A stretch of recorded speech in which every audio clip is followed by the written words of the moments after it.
Good morning and welcome to Take Your Life Back Today show. Today we are going to discuss 11 habits you need to give up to be happy. There are a lot of things that we do in life that bring us down.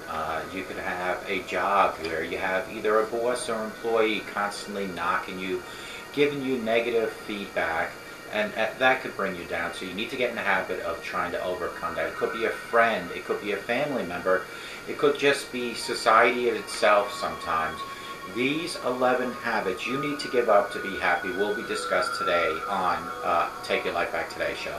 I want to give a shout out to Larry Geist from the Geist Academy at 516-485-2741. That's 516-485-2741. Larry Geist is an addiction recovery coach. He is a life coach.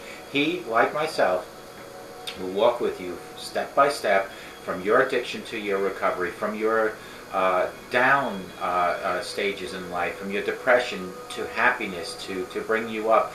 We will teach you. He, Larry Geist from the Geist Academy, will teach you never ever to give up. He will show you the way to look for positive in any negative situation. He will show you how to live in recovery. He will explain it to you. He will never ever, and I promise you, he will never ever talk about your past. Get in touch with him. Go and Google him on www.odysseyconsultant.org or give him a call at 516-485-2741. And when you speak to Larry Geist, you tell him that you heard about him on the Take Your Life Back Today show with me, Ralf Friedrichs. GlobalEyeglasses.com, where they are focused on saving you money. They just recently opened another website called www.eyeglasio.com. That's, I believe it's eyeglasio.com. Folks, if you want to focus on saving money, if you want to get new eyeglasses, if you want to get a frame, whether it be round, square, oval, or oblong, over 1,200 frames you can find on www.globaleyeglasses.com. You will be able to find all these things on their website. If you need help, you can call me at 844-405-HELP. You can text me at 631-599-0218. I will help you. I have over 30 years experience. Hundreds of you have already texted or called me. I look forward to helping you. I can put you into those great progressives. I can help you with your transitions. I can help you with your polarization. All that is available on globaleyeglasses.com. I'm not sure about the other website, what the exact name is. I have to look that up, so don't take my word for it. Strike that last one until the next show. I believe it's either Global Eyeglasio or it is I think it is. I'm really not sure, but I will discuss that on the next show. But for now, go to www.globaleyeglasses.com, where they are focused on saving money, and I am focused on helping you with your eyeglasses. Just get in touch with me. Please get in touch with me, and I will help you. 11 habits you, my friend, need to give up to be happy. Are your habits and routines sucking up your happiness? Oftentimes, we unknowingly hold on to little obsessive habits that cause us a great deal of stress and unhappiness. Even when we feel something is wrong, we fail to seek the changes and we need to make, and instead cling on to what's not working, simply because it's what we are used to. It's time to make a change. The time is here today. It's time to give up the habits that no longer serve your well-being and embrace the positive changes you need to be happy. Today is the perfect day to give up on certain, particularly 11 items. Number one is worrying about everything. Worry is the biggest happiness slayer ever. Worry steals all your attention and gives the illusion that you are working through a problem when you're really not working through it. People worry for all sorts of reasons: to escape reality, the fear of unknown, resistance to change, lack of confidence, etc. Stop worrying. Today, like everything else, takes a lot of practice. The more you do it, the better you will become in discerning when you are no longer controlling your thoughts and they are controlling you. Here is a tip on number one, which is worrying about everything. To jolt yourself out of worry, ask yourself what you can do right now to make your life more pleasant, and then, my friend, do that. Number two, constant, deliberate people pleasing. contrary to what you may think, saying yes to every request that is made of you is not that great. It's not nice. First, it is not nice to you because it can leave you emotionally, mentally, and physically totally drained. And secondly, it is not nice to the other person because it deceives them into thinking that you have the time, the energy, and the resources available to make what they want happen because you are making them feel that way. Generally, people who carry out the duties of others at the expense of themselves have low self-esteem and and high levels of happiness. They need the approval of others to make themselves feel worthy. Here's a tip for number 2 to constant, deliberate, and people-pleasing. To combat people-pleasing behavior, learn to say no. Oftentimes when you say no to someone else, you are really saying yes to you. Number 3, procrastinating. Procrastination is stagnation. There is no other way to say it.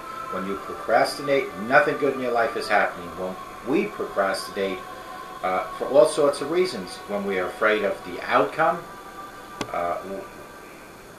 when we are unsure how to complete the task, and when we just don't feel like taking action. And the thing is, we spend more time aggravating ourselves rather than just doing it. More often than not, if you start your task, you will be pleasantly surprised at how easily you are able to accomplish that task.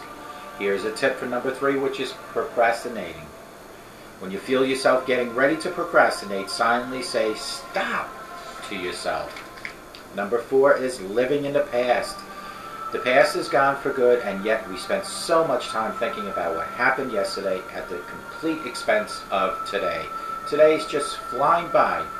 Keeping your thoughts stuck in the past is especially detrimental to your contentment. You are a product of your environment. Your environment has helped to shape how you think and feel about yourself. Everyone has been presented with life changes along the journey of life. You aren't alone, my friend. It is whether you are stuck in the patterns of the past or have moved past them. Here's a tip for number 4, which is living in the past. If you are harboring resentment, anger, frustration, or other negative feelings from the past, don't ignore these feelings.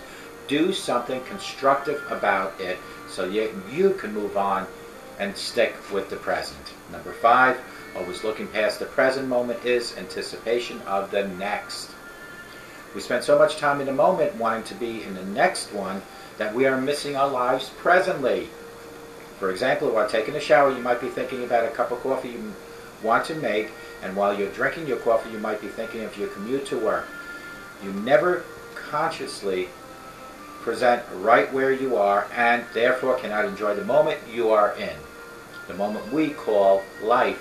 Now, present life. Here's a tip. Now is the only time you have. Now is life. Make sure you are fully experiencing it. Number 6, a huge one, judging others, folks. When you judge someone else, you suffer. It is an outward display of inward inferiority and anger. No one person is better than another. The individual who cleans the bathroom at a fast food restaurant is no less the person of the person than the CEO behind the desk at a big corporation. Here's a tip about judging others. Understand that we are all part of a collective human race. We are one. Your joy is my joy and your suffering is my suffering. Number 7, comparing your story to everyone else's. It is good to notice what others are doing from time to time. After all, what helps us outline what we want and don't want in our lives. But comparing yourself to everyone else's every step of the way is way too far to start worrying about other people and to really jump into their private lives. You know when this happens, when you stop living your dreams and start living their life, their dreams. Here is a tip to combat that. You are unique. No matter how hard you try to be like someone else, you will never be them. And you shouldn't want to be them because you should want to be you. Number 8, shame. Shame is a deep, debilitating emotion with complex roots. Its cousins are guilt, humiliation, demoralization and denigration, and remorse. After experiencing a traumatic event, whether recent or in the distant past, shame can haunt victims in a powerful and unrecognized manner. Shame impairs the healing recovery process, causing victims of trauma to stay frozen, unable to forgive themselves for being in the wrong place at the wrong time. Shame leaves the victims' feelings with sadness and pain to the core of their being. They are unable to feel the fullness of their lives and the joy in their lives. If you feel any shame at all, acknowledge it up front. Decide to experiment on forgiving yourself and letting go of the shame. How long can you go without reminding yourself about the shameful thoughts you're feeling? How would life be different or better if you were able to forgive yourself? Who can you talk to about this? Here's a tip. The more you forgive yourself, the more time you have to focus on being happier with yourself. Number 9, disorganization and laziness. We complain that there are not enough hours in a day to accomplish all that we want to accomplish, yet our laziness often leads us to many wasteful hours of disorganization. The discipline it takes to sort through a messy desk, counter, closet, or mind take time. Becoming organized is a habit. Start with something small like your office desk or even making your bed after you get up, and that is starting to get a routine. It's starting to come up with a daily chore, and it's organized. Here's a tip. Studies have shown that people who make their beds are statistically more productive, profitable, peaceful in their lives and careers. Interesting, isn't it? But not surprising, because they have committed to doing something each and every day. Number 10, fear of everything. Fear is one of the biggest reasons why we don't move ahead in our lives. Fear of failing and fear of succeeding. Fear of the unknown. Fear of fear. As long as we're alive, we are prone to some level of fear. Ironically, to feel alive, we must overcome the fear in action.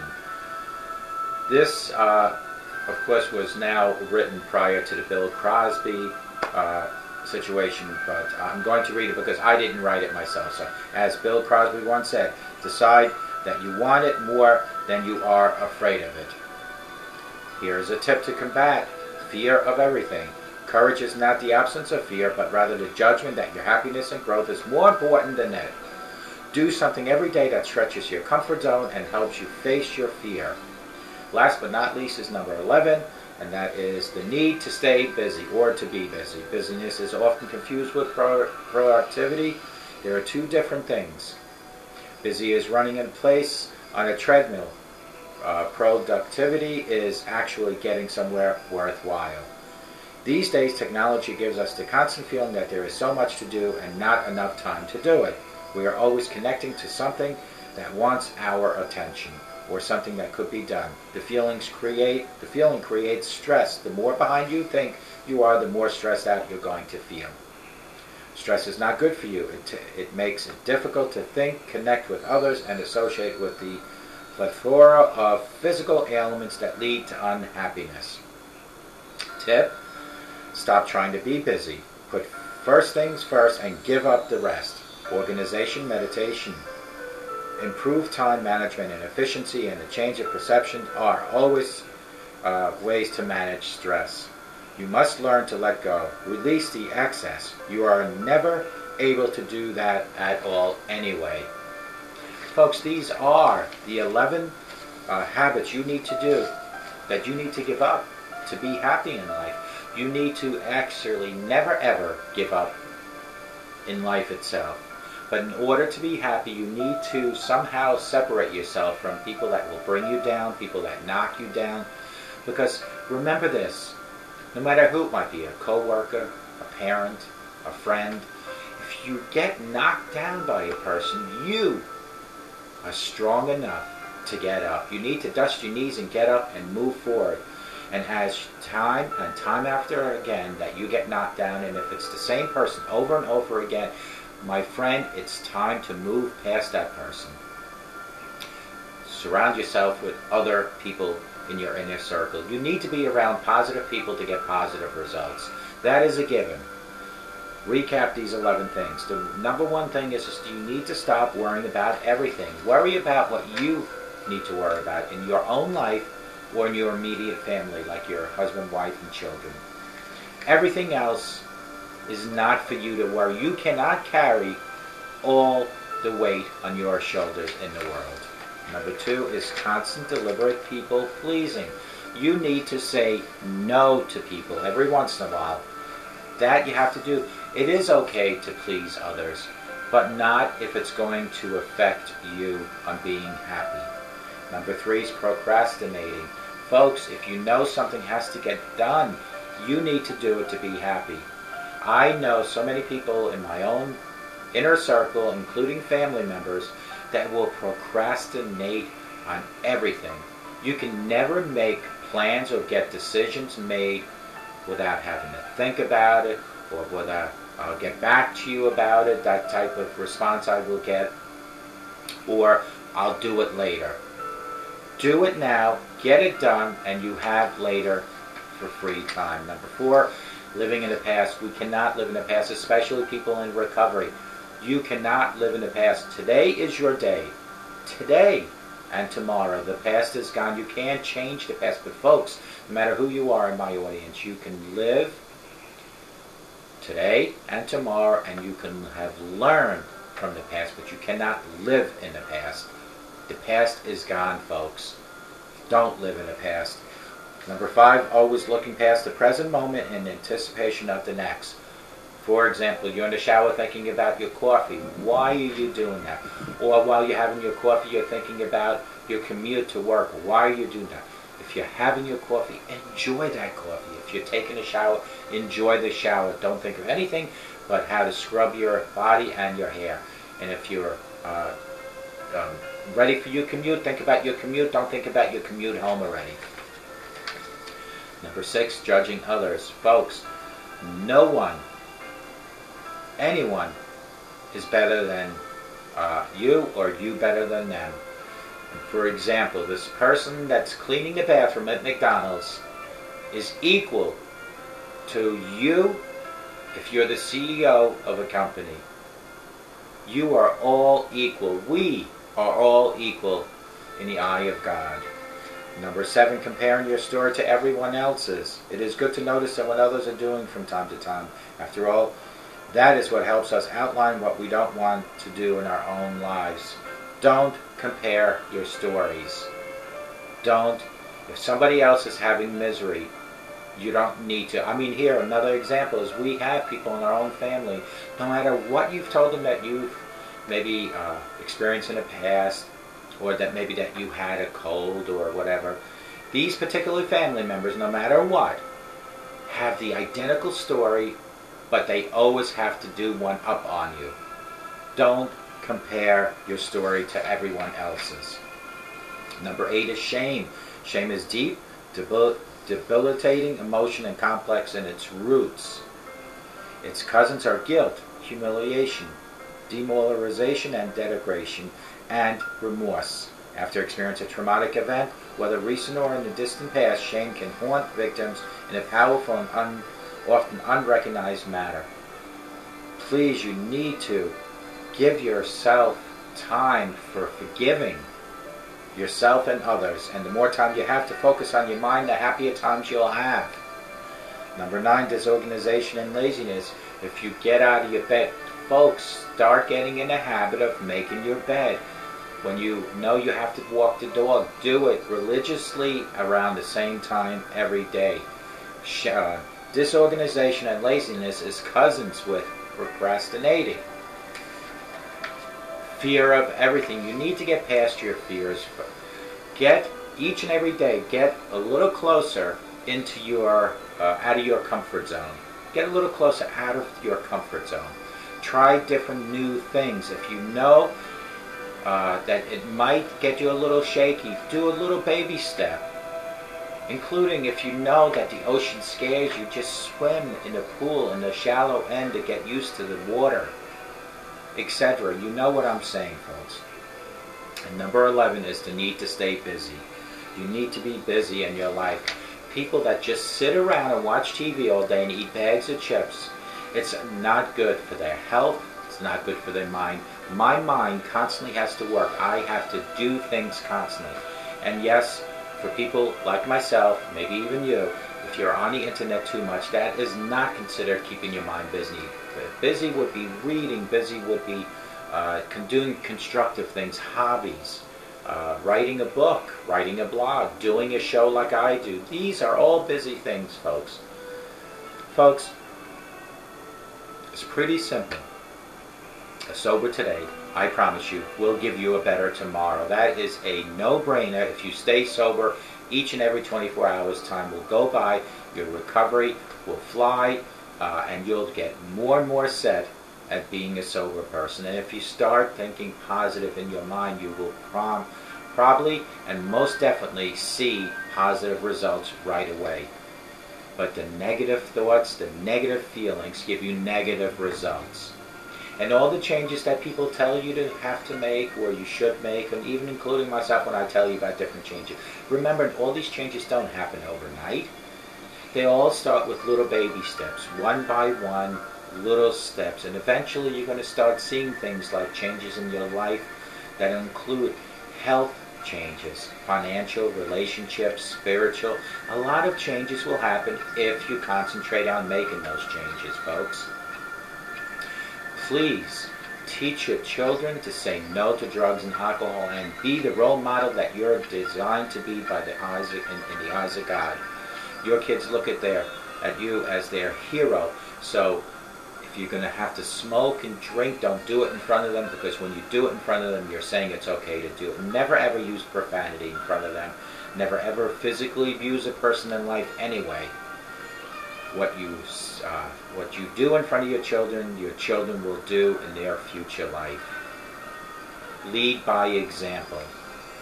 Folks, I hope to God each and every one in my audience out there has the best day of their life, but I hope and I really do pray that each and every one in my audience has a sober rest of their life, and may God bless you.